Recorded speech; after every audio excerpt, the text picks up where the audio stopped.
I'm a giant when I step. Ballin' like the Jets, starting Jersey like the Nets, to New York like the Mets. Yeah, I win like the Yankees, like the Pats, fill a check. G&T Sports Talk, how to show on the net, yeah. On myself, yeah, I bet, yeah. I put blood, tears, and sweat, yeah. From the east to the west, G&T Sports Talk, how to show on the net, yeah. Gonna have a great baseball season. Football content will be there as well, like always. So we're basically just expanding the game here, and we are going to talk about it all. And Darren, what is up, my friend? Hello, my little CEOs. How are we doing? Going on, man. It's a pleasure to get you on here. Finally, we'll get everything going. We got great content to get out there today. Today is the first day of I'm going to call it summer camp. Summer for camp. Baseball. So, baseball's just right around the corner. We got today's the 1st, so we got 22 days, just around 3 weeks until the start of baseball, fellas. So let's get to it. 3 weeks? Yup, we got 3 weeks basically. Yankees are expected to have the full practice on Saturday. It's going to be on Yes Network. They're going to have a feed of it. Friday, I think you'll see some more people start to trickle in as well. But Saturday is a full squad today. And also, they said they're going to spread these guys out so much that you're going to see guys throwing in the Grand Concourse, like in the hallways when you walk in. I saw that. Garrett Cole's going to be throwing 100-mile-per-hour fastballs, like where we see all displays of like the great Yankees. Like, it's going to be so weird. How are they going to play a season and not even be able to give high fives? It's going to be strange, man. And all they can do is they can only chew gum, no spitting, like nothing. Like, it's crazy. Like, no contact with anyone almost. Like, how do you break up a double play even? Like, you're even supposed to do that anymore? Like, it's going to be weird, man. Obviously, they outlaw running over the catchers, so that's going to be fine. But there's the umpire stand. He always puts his hand on the catcher.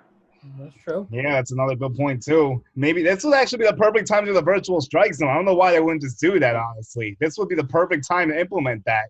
I'm so against. I mean, I really want that, actually. When you're watching a game and you see that ball right in the middle of the strike zone. Exactly. But at the same time, I don't want to see a robot umpire because it's going to change way too much. Why can't they just have a little thing in their ear? That's all I've been saying this for 3 fucking years. We have the technology. They have the K-zone. Why can't the umpire just have a little earpiece that says beep when it goes in the strike zone? I mean, that's true. I've never thought of that, actually. Do you remember that game that Tanaka pitched? Yeah. Footage of it where it was in Toronto, and you're watching the game, and these balls, it's not like they're hitting the corner or doing some weird shit. They're literally ending up in the middle of K-zone being called a ball. And Tanaka doesn't show much emotion, but that stands to me as like. It was Angel Hernandez because he always misses the call. It was right down Broadway, like a nice foot inside the strike zone at least, like literally right down the middle, in the middle zone, low, but a strike clearly, and he called it the ball. It was ridiculous. Because Gary was doing all of his herky-jerky. I think it's ironic that you two have the logo and I don't. I know, I find that so funny. Like that. A big tease. We got to let everyone know. Me and Bobby have been working on this. Bobby actually came up with the question, but you see this Garrett Cole shirt I'm wearing right now? I'm going to offer this up. And for anyone who can answer this question, we're going to be shipping him a free Cole shirt. Oh, my God. I thought you were going to literally ship them the shirt on your body. I was like, I don't want that. No, they can get a different one. It doesn't have to be this one. So it can be blue. Shirt right here. Here you go. This sweaty. You can have it in the mail for free. No COVID, I promise. Okay, well, blue, white, black, gray are the options, any size. So now that that's been established, we're going to drop the question later in the show. Bobby came up with it. So everyone has to make sure they listen to all of it. They got to tweet us the answer, and then they will get a free shirt, a free Garrett Cole shirt. Yes, they will. So yeah, let's get this one in there. So for everybody who doesn't know yet, Grunt Talks and G&T is now one unit. We're all CEOs. We all own the company, and we are doing this together. It's one team, one dream. To figure out the universal logo still. We're in the process of figuring out a nice crossover logo for G&T and Grunt Talks. So in terms of baseball, do we want to talk playoff picks, Yankees lineups, MVP predictions, outside the box takes? What are we feeling? Why don't we all talk about, just baseball getting started, a little bit of everything. Let's start off with let's go with Let's start off with the Yankees lineup. Let's do it. Okay, so first game of the season. Here we go. We've been waiting a long time for this. We still have 3 weeks, but now the anticipation's rising. Like I'm getting that feeling again, that itch I had like in spring training. It's so crazy. I feel like we're a hamster wheel spinning back in time. Like we had this already. We were getting hyped. The season was close. We had spring training. We were 2 weeks away. Everything stopped. Now we're gonna have an accelerated spring training. We have less than just around 3 weeks now. But the same feelings. Now each game means way more. It's way more intense. As I was saying the other day, 1 loss equals 2.7 now. That's basically the math of like this weird season. So like a win's gonna be bigger than ever. A loss is gonna hurt more than ever. And it's baseball, so normally like you can't get down after a loss. But this year, you guys, every game matters. Like losses are gonna be tough this year. I don't care who it's against, what the circumstances. Like every game really counts. It's gonna be so crazy to see. But opening day, we're looking at Max Scherzer on the mound against the Nationals, one of the best pitchers in baseball, obviously. So we need to get some lefties in that lineup. I would say at least 2 of them. So here's what I would do with it, and then you can go and then Darren can go. So leading off, DJ LeMahieu, of course. Right. Second, we're going to have Aaron Judge, all rise. I'm assuming he's going to be in there. So I'm going to go with the full healthy lineup here. Third, we're going to put Aaron Hicks to break up the righties because we don't want the back-to-back punch-outs with Judge and Stanton, obviously, because Scherzer's a high strikeout guy, and they both strike out a lot, so we got to split that up. So I would put Big G 4, give him a shot to make his money. Stanton 4, obviously. Torres 5. We're going to go Gary 6. Actually, no, Gardner 6. I hate doing this. Or actually, no, Gary 6, Gardner 7.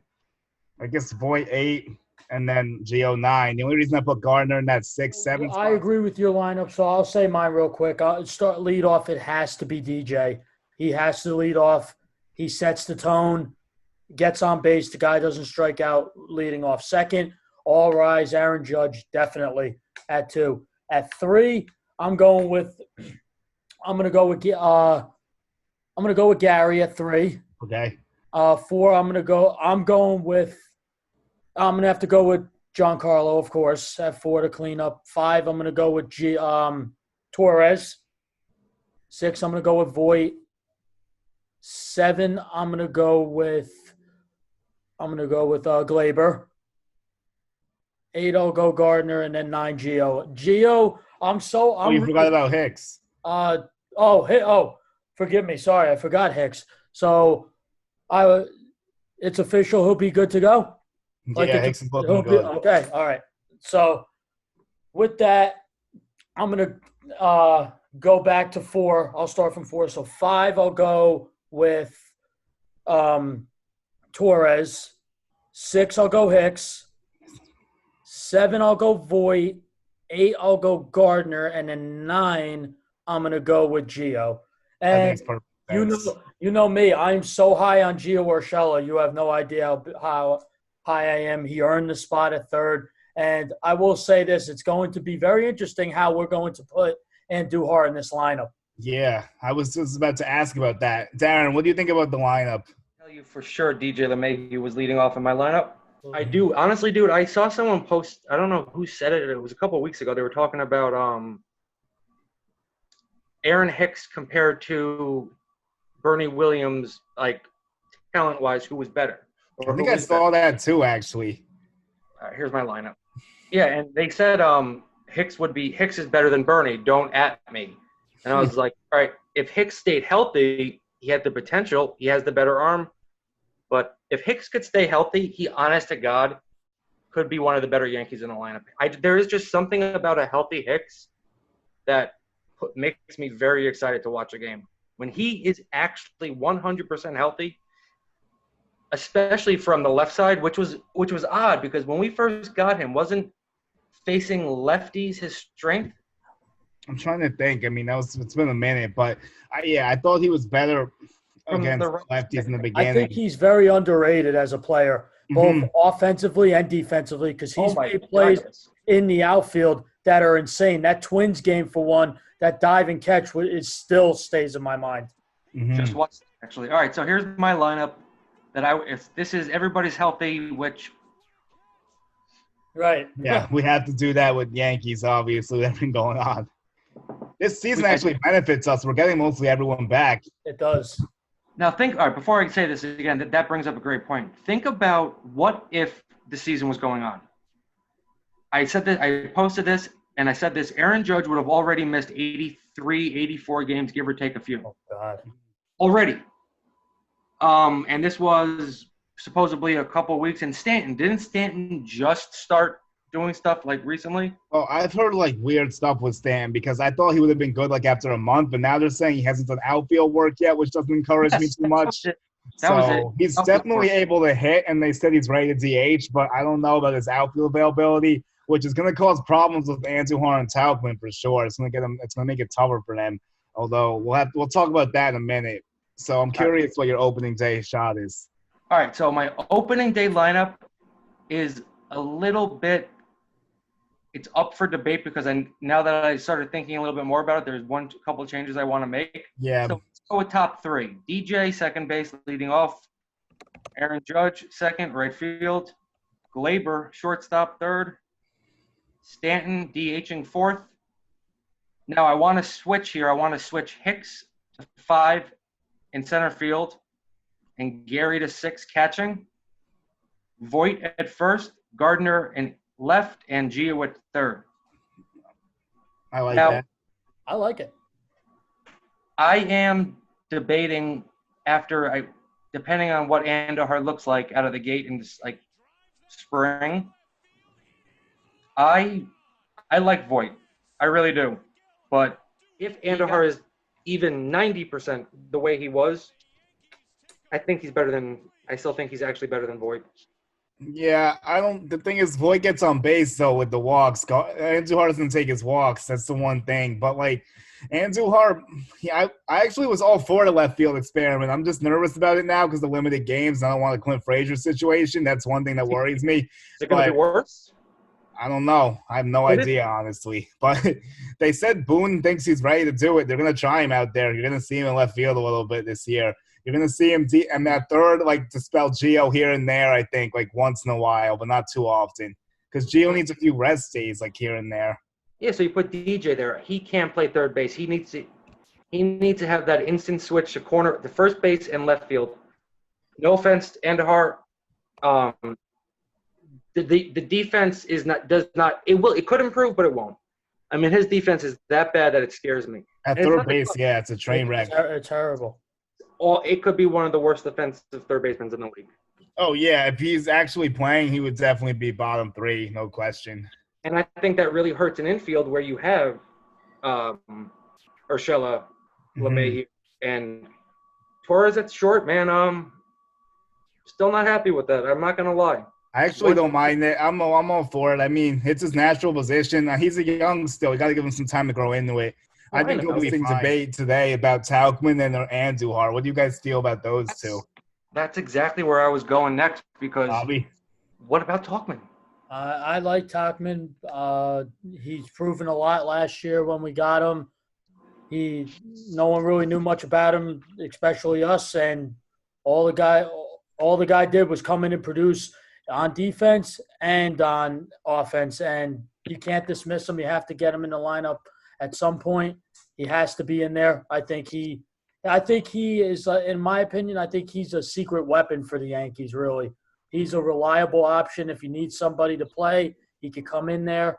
If you need to put him in the outfield for a couple games, if somebody needs a break, you could do that. You could put him anywhere. I like him a lot. I'll be honest, when we got him last year, I was thinking, who the hell is Mike Tauchman? And he turned out to be a folk hero for us. Andujar, listen, you can't dismiss Andujar's offense. His bat is just too powerful and too clutch not to be in the lineup at some point. However, Darren, I agree with you. His defense is absolutely horrendous. It's really bad. And literally, that's why I said, like, last year, a lot of people criticized me. They're like, why would you give Gio the job when Miguel was hurt? Well, Gio at third is lights out. I think he's very good. I think he's very underrated at third. But we could all agree Andujar's bat is better than Gio's. So.